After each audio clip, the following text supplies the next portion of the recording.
Welcome to Enjoy the Journey podcast, where we interview expert entrepreneurs and thought leaders to help guide you in pursuit of financial freedom. Presented to you by Jackson Maslan, the Wealth Mentor, where we help service-based business owners remove cash flow bottlenecks, maximize their profits, and turn business profits into personal wealth. G'day guys, this is Jackson Maslan, the Wealth Mentor, and we're here for another episode of the Enjoy the Journey podcast. And I've got a new friend of mine, Allison Maslan from Pinnacle Global Network. I was introduced by a very good friend of mine, Charles Bird, who's an absolute phenom of referral and JV marketing. Alice and I connected and had a conversation. We hit it off straight away. And as soon as I was chatting with her and she explained more of what she did, I knew that there was so much value that could be added to our audience. So I'm super excited to have this conversation today. So Allison, thanks for joining us. How you doing? Oh, I'm doing so great, Jackson. Thanks for having me.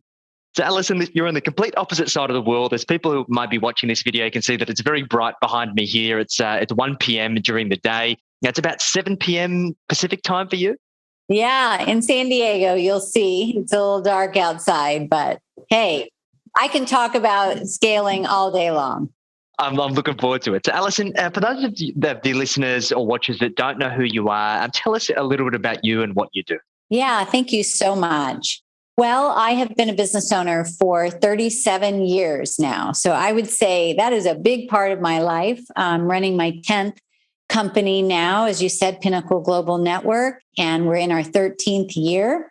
I just love business and I love helping business owners. There are millions and millions of business owners out there that get into business because they want more autonomy, they want more freedom, they want to make more money, and they wake up one day and they feel trapped in their business and they just don't know how to take those big leaps. And in building so many businesses over the years, let me tell you, Jackson, I have been up, down, and around through all of their entrepreneurial journeys, and I learned a lot along the way. And I developed a method called the SCALEit method.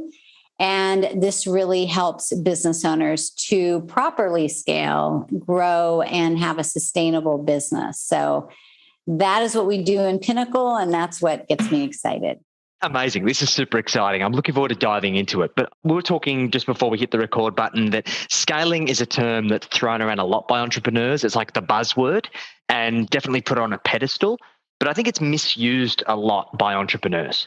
So by your definition, with your experience, Allison, what is scaling up really? Yeah, so scaling really means replication and multiplication. A lot of times people use the word scale for fast growth, which that can be a result is fast growth. But fast growth without a strategic scalable model can implode. What it really means is that you have to find a way, and we share 15 different scalable models to replicate yourself, replicate your product or your service so that the business can multiply well beyond you. Because if you're the one delivering your product or service, you can't scale. There's not enough hours in the day, not enough bandwidth. And so when you're able to multiply your reach, obviously you help a lot more people, your profits go way up, and so does your impact. But your expenses should not be increasing at the same rate as your growth.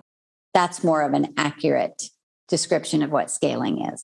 And that's a critical point, Allison, because I see this a lot. And we've seen it in our client base. So we're big believers in creating a lifestyle business and buying back your time. And I think one thing that people try and scale up is scaling up their team. They've gone from a solopreneur or they're the technician and they're the ones that are doing all of the doing. They're like, okay, I need to scale my team so I can leverage my time. And what they end up doing is they end up scaling their expenses and their business becomes more of a cash-eating monster than anything else. So I love that you say that because I think the common misconception is scaling up is expensive and it requires you to burn cash. And what you're saying is that doesn't necessarily need to be the case. We can scale profitably, right? Yes, you have to scale properly. Otherwise, you're going to wake up one day, you can't pay your bills, and you're going to be in big trouble. And you start making desperate decisions and impulsive decisions. And that's where big, costly mistakes happen. you still can, what I call hire forward, which means that you're hiring strategically for growth. And you do need to look at replacing yourself in the business so that you can be more the visionary than being the worker bee.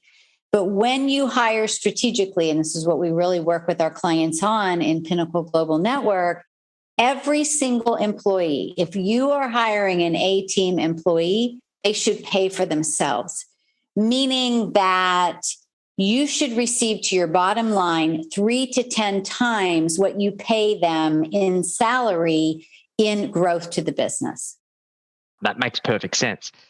I've made this mistake myself, and I think it's sometimes an ego thing I've found, that you hire people who are maybe not ready or they're juniors, and you hire them on values and then you train them and try and nurture them into becoming A players. But it's a really long and exhausting journey. And I think on the flip side to that, that's often fueled by the fact that if I'm going to hire really good, experienced people, they're going to be expensive. I think the distinguishing point is it going to be an expense or is it going to be an investment? Because if I could get a 10 times return on investment every day, why wouldn't you do that, right? Yeah. I mean, again, you really have to look at this strategically. And the way that we help people think of it is to put your business into 4 quadrants. You've got your revenue streams, you've got your sales, you've got your marketing, and you've got your operations. And when I ask business owners, I say, okay, which of those 4 quadrants do you have your hands in your business? And they'll say, well, all 4. That's usually a big clue of why they're feeling overwhelmed. Yes. And then I say, okay, so if you could pick one of those 4 quadrants, like if there were no obstacles in the way and you could say, I own this quadrant, which would it be? Like their zone of genius. And because most of us do a lot of things we're good at, but we don't really like. And so they'll pick one of the quadrants, let's say the revenue streams or sales or operations. And then I say, okay, now what you need to do is you need to find leaders for the other 3 quadrants, A players. Now, what I mean by that, these are people, that's their superpower. That quadrant they own. They treat it like it is their own business. And you, during your week, you're not thinking, is my sales leader, I wonder if they're doing a good job. I wonder if they're getting their work done. No, you never have to think that way about these people because they're leaders and they're driven by vision. They are also visionaries. They're not just managers, they're visionaries. And so you replace those 3, and then the next step is you replace your quadrant. And so you have a business that can run without you. You can then be the visionary working on the business. It's a great way to look at it because I think so many business owners are trying to do all of these things and then they never do any of them well. And they end up dropping balls and missing opportunities. And we found it in our own business by hiring those leaders and putting them into the right seat on the bus. It accelerates that growth because it gives you bandwidth to focus more on other areas. And that's an area that many business owners get wrong. So talking about the biggest mistakes, we're talking about businesses who are getting to 7 figures. Like to get to a 7-figure business, you've had to prove your concept. You're obviously doing something right. But just because you've got to 7 figures doesn't necessarily mean you're going to get to 8 or 9 figures. So what are the biggest mistakes that get in the way of 7-figure businesses getting to 8 figures, do you think, aside from having those leaders in those 4 quadrants?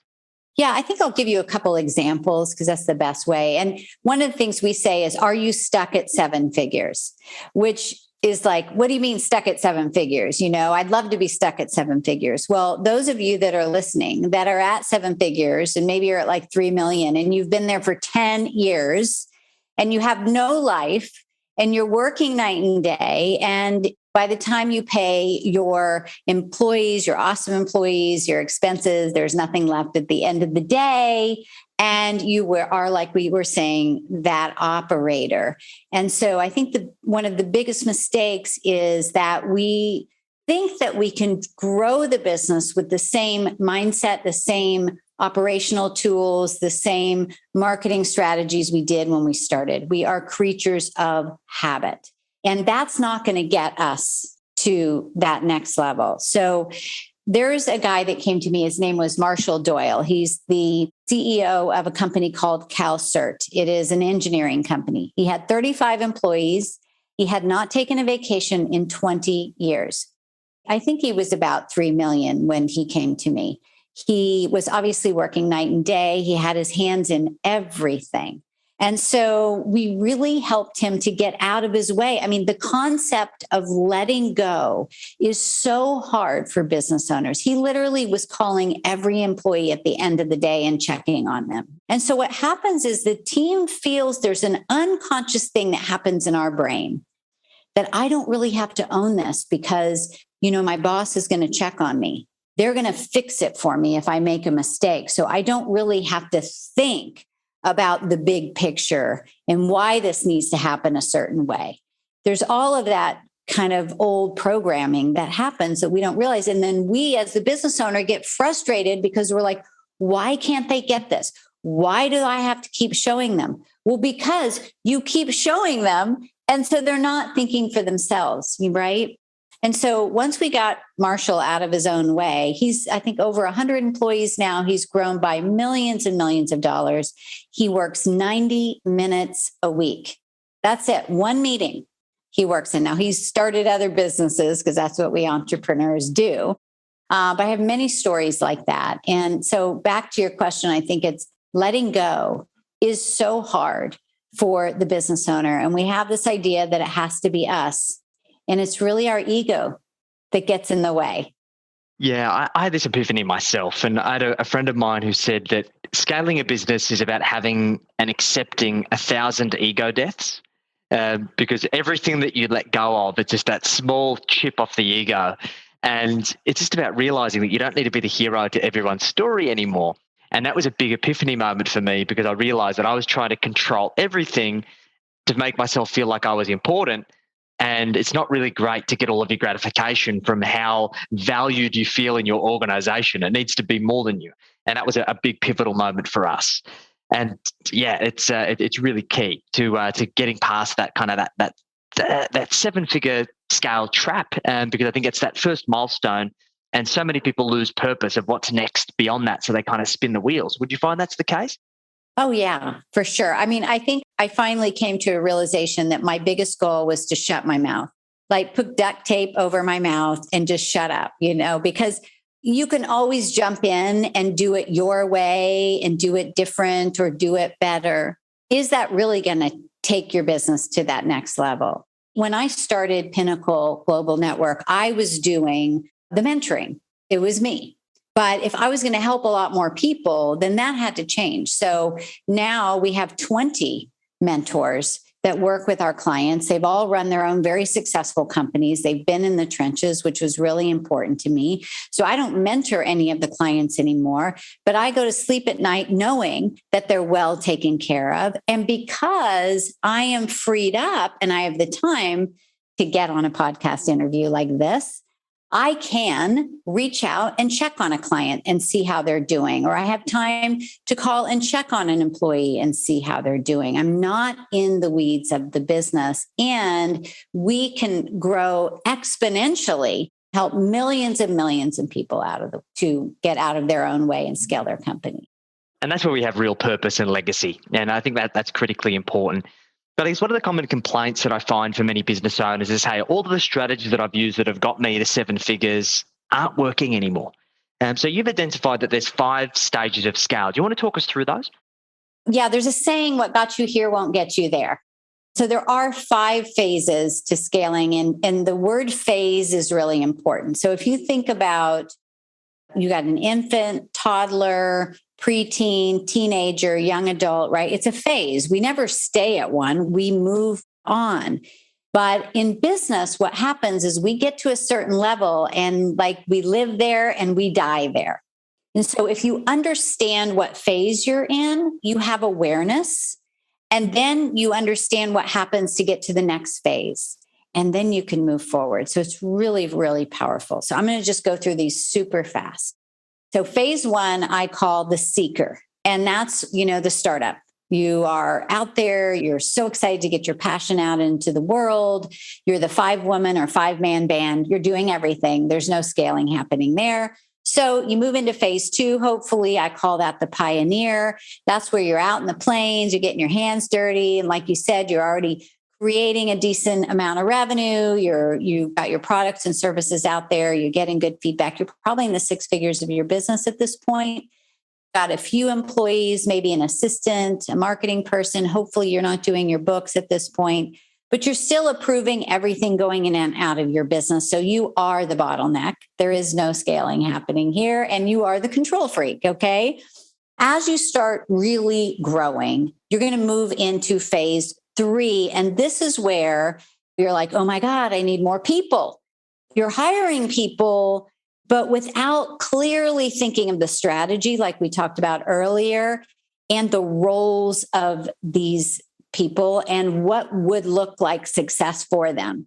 You start bringing on people, you're building teams, and sometimes teams can be like family, and sometimes family doesn't get along. It's growing quickly. You haven't really looked at this from a strategic perspective. And so you start having a revolving door. People are treating it like a job and not a career. They're 5 o'clock, they're out the door, they're packing stuff up at 4:30. You still got your hands in everything like Marshall was, like I told you earlier. You run out of bandwidth, you start feeling sick, all the stuff that could be affecting your relationship. If you're complaining about your team to your significant other all the time, you're probably in phase 3. It is a bit of a circus. That's why I call it the ringleader. Okay. Now, a lot of businesses get stuck here for years. They just don't know how to get out of it. So if I see someone stuck at 7 figures, they're usually in phase 3. So what has to happen is that you have to shift from being a boss to being a leader. And so when you make that shift, instead of telling people what to do and thinking for them, you are inspiring them into action. And then you start to see these leaders emerging, and they are starting to take ownership. And this is what moves you into phase 4, which I call the co-creator. And you start building a company based on collaboration. You have a collaborative company. Everybody is working together for the vision. You've got this village behind you, and you're not the decision maker, the rainmaker, the everything maker. And it's not a top-down company or even bottom-up. It's horizontal. You literally are building the company together. And your values are so, as the business owner, that you're so infused in the company at this point, like you don't even have to be there, but you're still there. Your values are still there. And they start asking the important questions like, how do we increase profits? Or I have a great idea on how to improve the customer journey. They're thinking about those things. And then you begin to move into phase 5, because at this point, you've really replaced yourself in the business, like the 4 superpowers, the 4 quadrants I told you about. And so they really don't need you at this point. They've got it covered.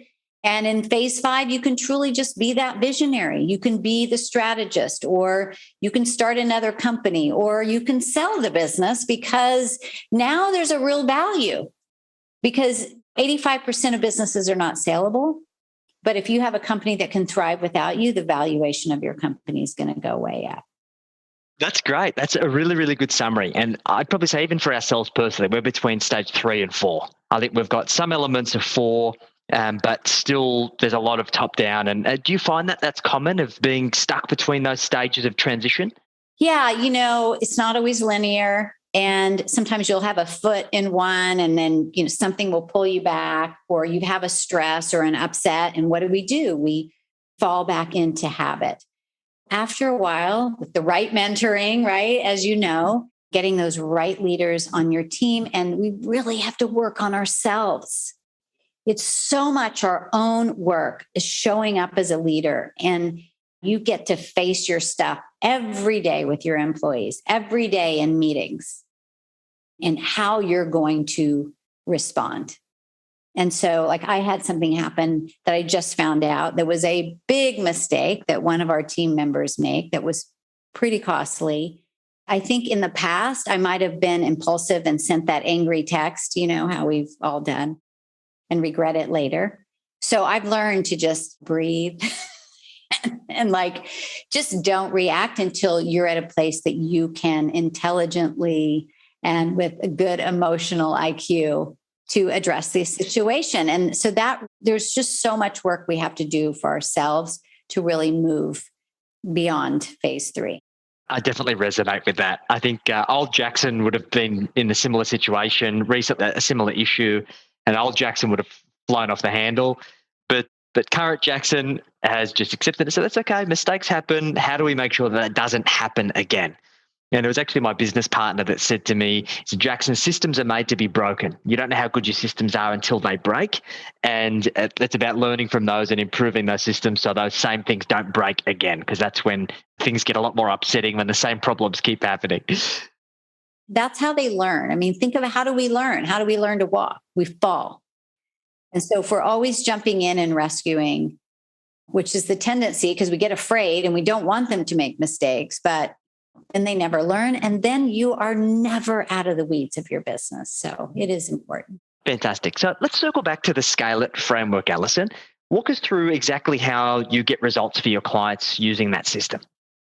Yeah. So the SCALEit is, first of all, we have to determine which phase you're in, like of the 5 phases. And then there are 5 pillars in each phase that need to be shored up. So the 5 pillars are an acronym for the word scale. So the S is strategic vision. We've got to be super clear on where you're going, and that's going to evolve over the 5 phases, right? And most business owners spend the least amount of time on that. And I will tell you, it is the most important part of your business is your vision. It's everything. It's the driver. C is the cash flow. That's the oxygen of your business. That's marketing, sales, and finance. The A is alliance of the team, which the accent is on the word alliance, meaning that everyone's got to be aligned with the vision. And so that's, obviously a big part of moving you out of phase 3. And then the L is leadership, everything that I just talked about. And the E is execution. That's where the rubber meets the road. That's having strong KPIs and the systems and processes, accountability, deadlines, all of that. So everything is rolled out properly.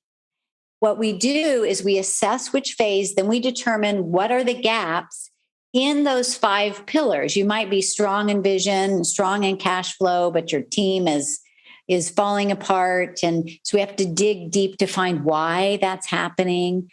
And then really rate those gaps so we know that what we need to work on first. I think business owners often think, I got to work on everything and I'm so overwhelmed. No, you can't work on everything. And so let's just figure out what's green, what's doing optimal, what's in crisis. Let's work on that first. And then where are you deficient? And then we'll work on next, get them all to green, and then you move to the next phase. And we have different tools for each of those challenges in those pillars. Amazing. That's great. Well, I think that's been super descriptive. I'm sure anybody who's listened or watched this, and you've hit some sore points. So I think that they realize how you can help. But Allison, if you want to talk a little bit through how working with you and your team looks like, what does a typical engagement with, say, a 7-figure business owner look like when they choose to work with you? So in Pinnacle Global Network, our focus is to help you as a business owner to scale. And so when you work with us, you're going to work with us for a minimum of a year. And the reason is that it takes some time to obviously make all these changes in your business. But on average, clients stay with us a minimum of at least 5 years. And we have clients that have been with us 10 years. So we have an amazing, amazing community of CEOs all over the world. And so we really first start off, we do an assessment. We match you with a high-level CEO that has scaled their own company. I mean, our mentors had thousands of employees. One of our mentors had 1,400 employees, done mergers and acquisitions. They've sold companies. They're super, super sharp. So then we align you with one of the mentors. They become like your partner in success in your business. And they really work with you on the SCALEit method. It's a customized process. So it's not cookie cutter because every business is different, every industry, every business model. We just figure out where your gaps are and we meet you where you're at. And our goal is to get you to that phase 5, to get you out of the business, grow your revenue and your profits, but do it in a sustainable way so that you have a business that can weather a pandemic, economy that's up or down, whatever the challenges that are going on. Our intention is that we are your strategist for the life of your business. And that's what we do. Beautiful. That sounds amazing. Fantastic. So if somebody's listened or watched this and what you've said has resonated with them, what's the best way for them to get in touch with you and the team? Yeah, so you can email us directly, actually, at support@pinnaclegn.com. So Pinnacle, Pinnacle, like the mountain, the letter G for global and the letter N for network.com. You can also go to our website at pinnacleglobalnetwork.com. Check us out there. And you can also reach out, DM me on social media if you like. And Beautiful. We'll include all those links in the show notes. So if we land this plane, Allison, you had to give one last piece of advice or wisdom that the listeners could take away. What would that one last piece of advice be? I would say to allow yourself to think bigger than you ever imagined before. So I'm going to do just a little fun exercise here. And that is, take your yearly goal and make that your monthly goal. And so that is thinking big, right? I think that most business owners think way too small. And so when you are able to get out of your own way and be the visionary of your company, then you're able to really make the impact in the world that you desire. And that's really what we're all here to do. So I'd say, think much bigger than you ever thought possible. Make that yearly goal your monthly goal. I love that. That's shifted my own mindset. So I'm going to take that one away, Allison. I really appreciate you sharing so much wisdom. So we're going to be sharing all of the links in the show notes. Guys, hopefully you've enjoyed this episode, and make sure that you take action on this, because a good idea in theory remains exactly that, just a good idea unless you put it into place. Allison, thank you again. I really appreciate you making the time and sacrificing some of your evening, and looking forward to catching up again soon. Thanks so much, Jackson. I loved it.